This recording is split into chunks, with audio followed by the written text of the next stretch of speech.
Ahora vamos a estudiar cómo hacer el seguimiento de evaluación de nuestro plan estratégico.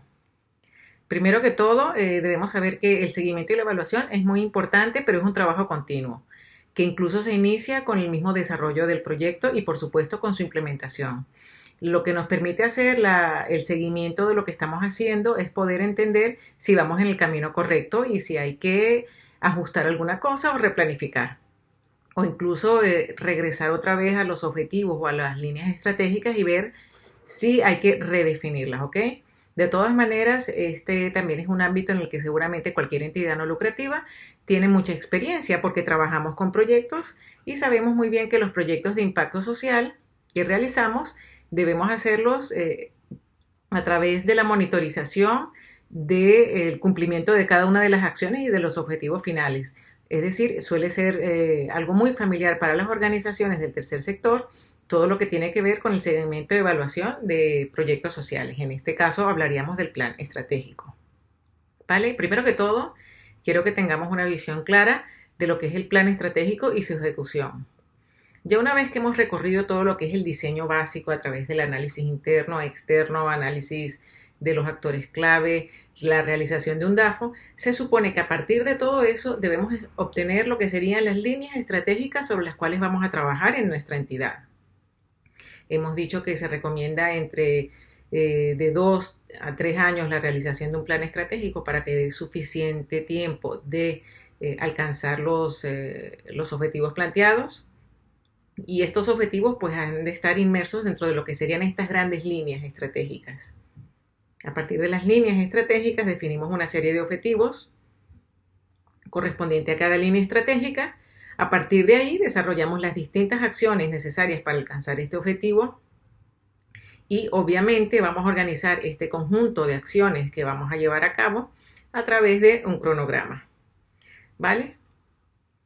Entonces, básicamente, ¿cómo podemos hacer seguimiento del plan de evaluación? Lo primero que debemos hacer para que el seguimiento y la evaluación de lo que estamos haciendo sea posible es que los objetivos deben ir de lo general a lo particular y deben definirse a través de lo que se llaman objetivos SMART, que serían objetivos específicos, medibles, que sean viables, realistas y que tengan una meta en el tiempo, ¿vale? ¿Esto qué quiere decir? Que gracias a esta guía de los objetivos SMART podemos saber si efectivamente estamos definiendo un objetivo de manera adecuada. Sobre todo es muy importante que un objetivo pueda ser medible. Esto es muy importante porque si no, no estamos definiendo un objetivo. Una línea estratégica no tiene por qué ser medible, puede ser más amplia, pero el objetivo sí, porque estamos yendo de lo general a lo particular. La línea estratégica sería como lo más amplio y el objetivo ya nos hace aterrizar a tierra. Es importante que tenga también que sea viable, que sea realista y que tenga, digamos, un deadline, saber en cuánto tiempo creemos que vamos a conseguir ese objetivo. ¿Ok? Veamos algunos errores comunes. ¿Qué es un error común cuando definimos objetivos? Que sean muy generales. De hecho, se recomienda que un objetivo venga con un verbo y en infinitivo porque señala una acción, que sean ambiciosos o poco realistas, que no contemplen el análisis interno y externo. Esto suele pasar mucho. Parece que hay una fase de análisis y diagnóstico que muchas veces queda en el olvido a la hora de establecer objetivos.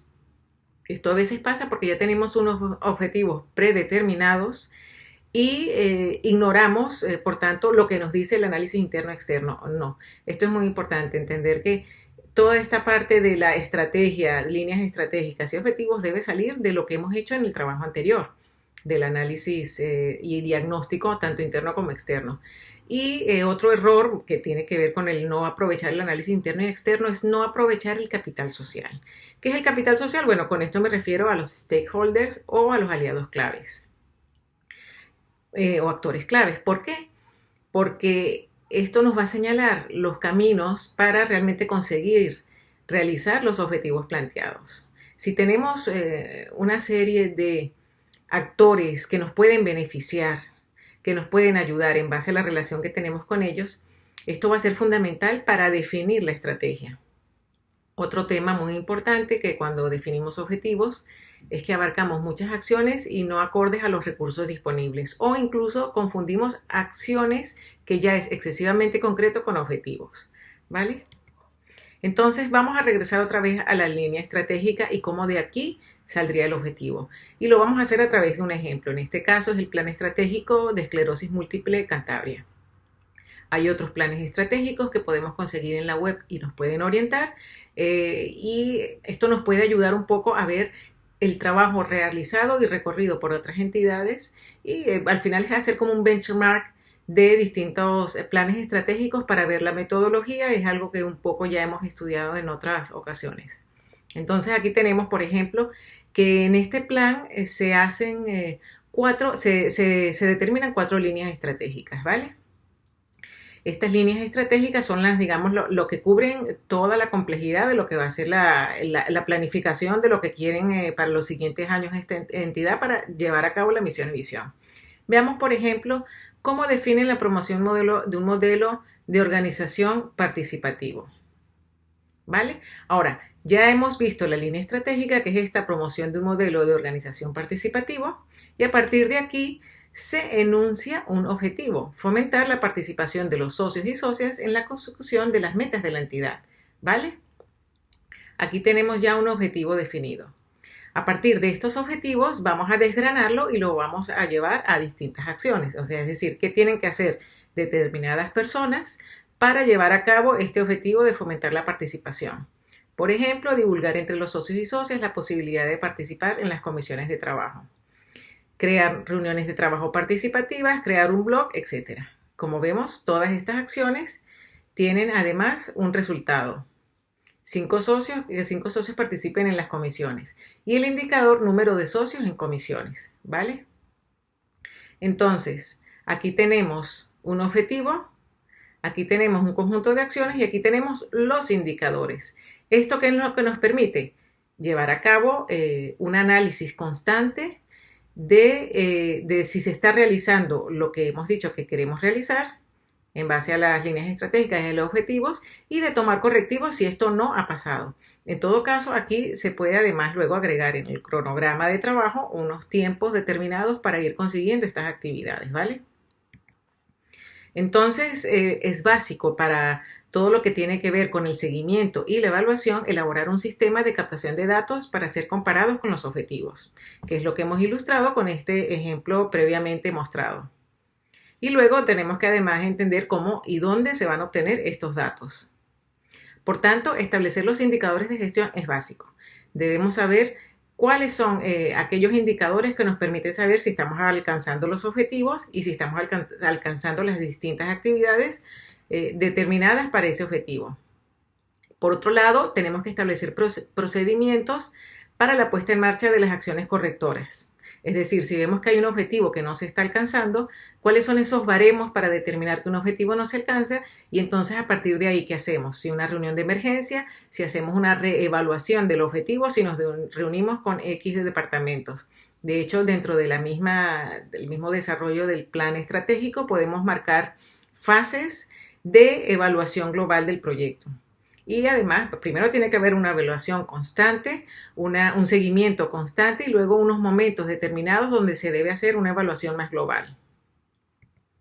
Entonces, ¿cómo podemos seleccionar los indicadores para evaluar el plan estratégico? Primero que todo, bueno, ya hemos visto un ejemplo. Ahora aquí lo que vamos a ver son algunas características de un indicador. Primero, debe ser sencillo y accesible. Debe ser relevante y sistemático. Es decir, para que sea sencillo y accesible debe ser entendido por cualquier persona del equipo. Desde el nombre del indicador hasta la fórmula de cálculo y los recursos que se requieren para esta medición, ¿vale? A veces un indicador puede ser un porcentaje, puede ser una media, puede ser el producto de una fórmula matemática que se está aplicando. Esto debe entenderlo la persona que hace el seguimiento, ¿vale? Y debe ser comprensible, es decir, que a partir de los datos suministrados por esos indicadores podamos tomar decisiones. Debe ser relevante, tiene que medir lo importante. Esto también es muy relevante comentarlo porque podemos extraer muchos indicadores, pero tenemos que ser muy selectivos a la hora de establecer realmente cuáles son los indicadores más relevantes. debemos entender que hay indicadores que, o sea, hay muchas métricas que podemos obtener de los procesos que llevamos adelante, pero debemos seleccionar un indicador por actividad y un indicador por objetivo, que es lo que se suele llamar el KPI o Key Performance Indicator. Y luego deben ser sistemáticos. Deben obviamente ofrecer información de manera sistemática para ir evaluando constantemente esta tarea o este objetivo. Algunas preguntas que nos pueden ayudar a seleccionar un indicador.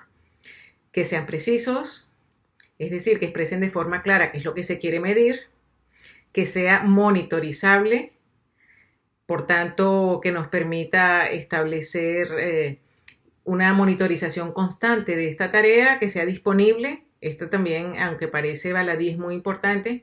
Está disponible la información de ese indicador para las personas responsables del seguimiento y evaluación.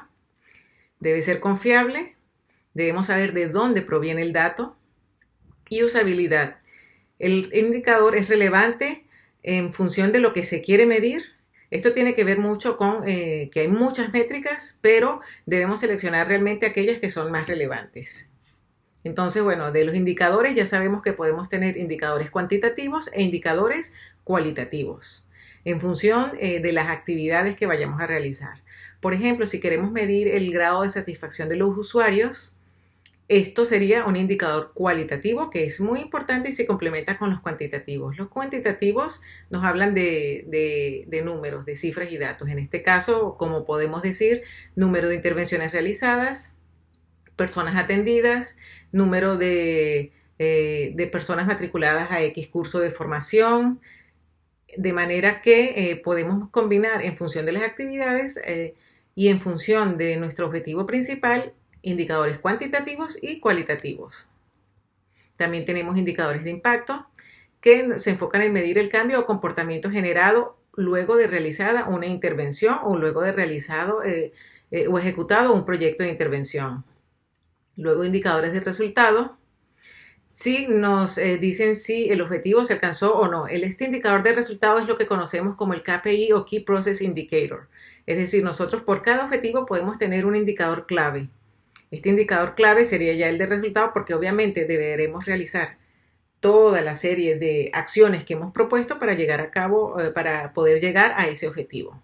Entonces no olvidemos que tenemos indicadores de los objetivos o el objetivo, si este está bien definido debe ser medible, e indicadores de las acciones a realizar. ¿Vale?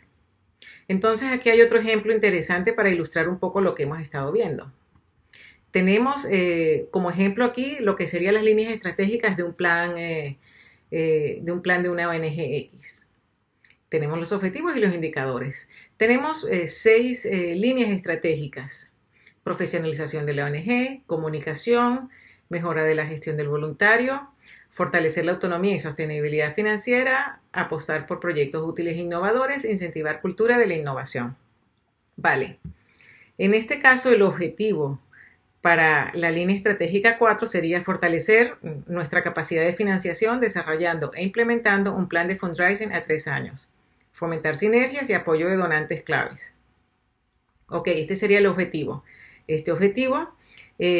este objetivo podemos sacar lo que sería el KPI o un indicador clave que nos permita saber que hemos conseguido lo que habíamos propuesto, como puede ser, por ejemplo, conseguidos X recursos económicos en el plazo de 3 años, y esto nos permitiría saber, según los cálculos financieros, que hemos conseguido ese objetivo financiero de captación de recursos. Luego, ¿cómo hacemos para conseguir este objetivo? Bueno, hay una serie de acciones que podemos hacer. Aquí, obviamente, ya esto sería mucho más amplio y más complejo en enumerar el número de acciones a conseguir y luego los indicadores de estas acciones. Esto sería un poco la estructura básica de cómo podemos organizar para ir de lo general a lo particular. Lo más general son las líneas estratégicas, luego están los objetivos que ya deben ser medibles y son más específicos, y luego los indicadores que vamos a sacar tanto del objetivo como de las distintas acciones para alcanzar ese objetivo.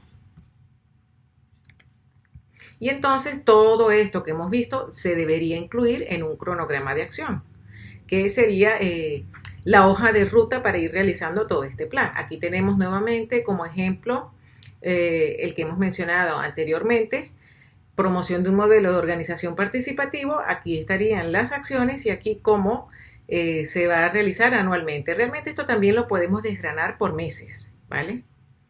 Porque obviamente si va a ser nuestra hoja de ruta necesitamos saber semana a semana qué es lo que vamos a hacer y qué grupos están involucrados en la realización de ello. Este sería otro ejemplo de cronograma de acción. Tenemos las distintas actividades, por ejemplo, para el objetivo. Recordemos que siempre estamos planificando con arreglo a resultados, por tanto sería como el resultado esperado, podría ser el objetivo, las distintas actividades y ya el cronograma más detallado. ¿Vale? De todas maneras, podemos tener ya una plantilla de Excel o ya podemos tener desarrollado una plantilla de cronograma o de acciones. Esto queda a libertad de cada entidad en función de lo que ya tiene. ¿Vale? Aquí lo importante es saber que al final la hoja de ruta debe contener un cronograma con todo lo que hemos realizado, desde las líneas estratégicas, objetivos, actividades y en qué momento se van a realizar esas actividades. Y por supuesto es muy importante asignar responsabilidades. ¿Qué equipo de trabajo dentro de la entidad se va a encargar de la línea estratégica X? De esta manera ya podemos entender que la cuestión de el seguimiento y la evaluación es un trabajo constante y cuyo factor base consiste en saber extraer, saber diseñar los indicadores adecuados de los objetivos y de las actividades a realizar.